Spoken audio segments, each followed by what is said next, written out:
Would you like to introduce yourself?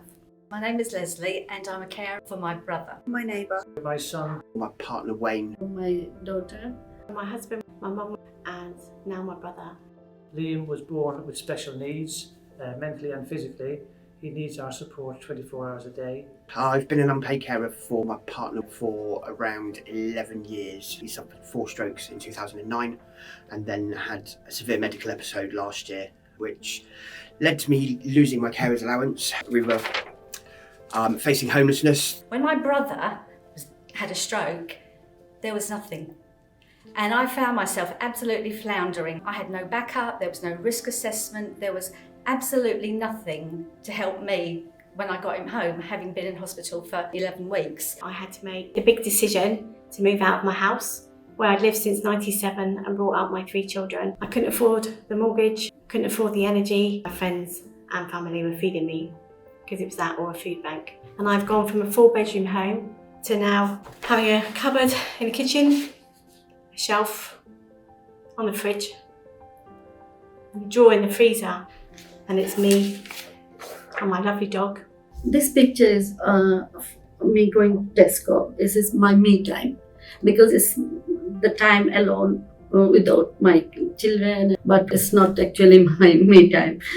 My elder daughter, she's gluten free, so I have to buy the gluten free stuff. My younger one is autistic, so I have to buy same sort of brand every time. I was absolutely bombarded with paperwork I didn't understand, constantly on the telephone, being on hold, being redirected, being told to call back. Actually, that's continued for 13 months to this day. Whenever we start the oven, the meter goes up and up. Because she's autistic, it's mostly in the oven I have to cook.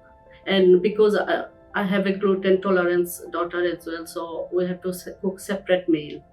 My brother lives in a flat that has no washing machine. Every few days I'd have to drive, collect his laundry, take it home, get it washed and dried and bring it back.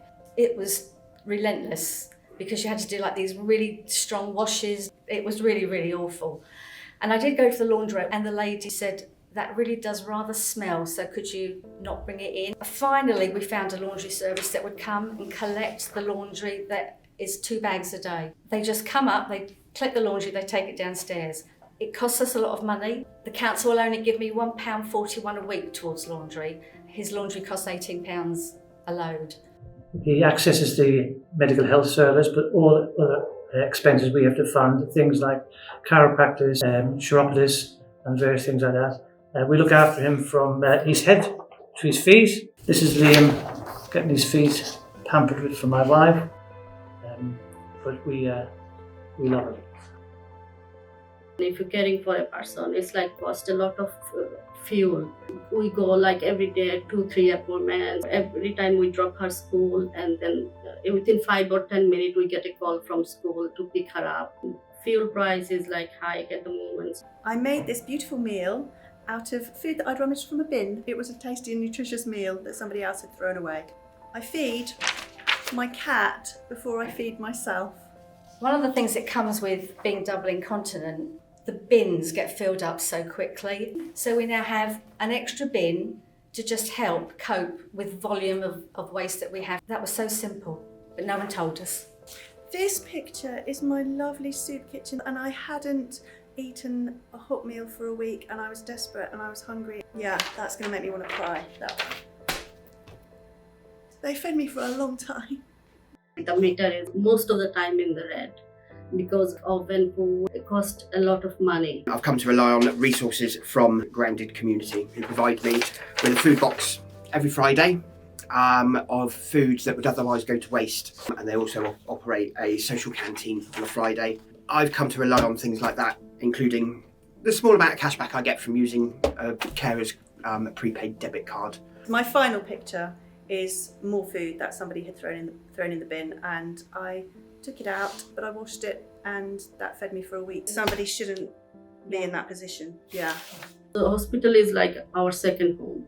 Most of the time we are in hospital with my daughter and he's sitting like 8-9 hours, sometimes more than that. So painful, but we can't do anything. We have to go, like whenever self-harm or something like that happen, we have to go to A&E. And it's like so often it's like our second home is hospital. The situation for unpaid carers is severe. Nobody chooses to be a carer. Our system is broken. We need to know where to go and who to ask for personalized help and support. We need the ear of people who can make a difference. The people we support need us, but we as carers need support too.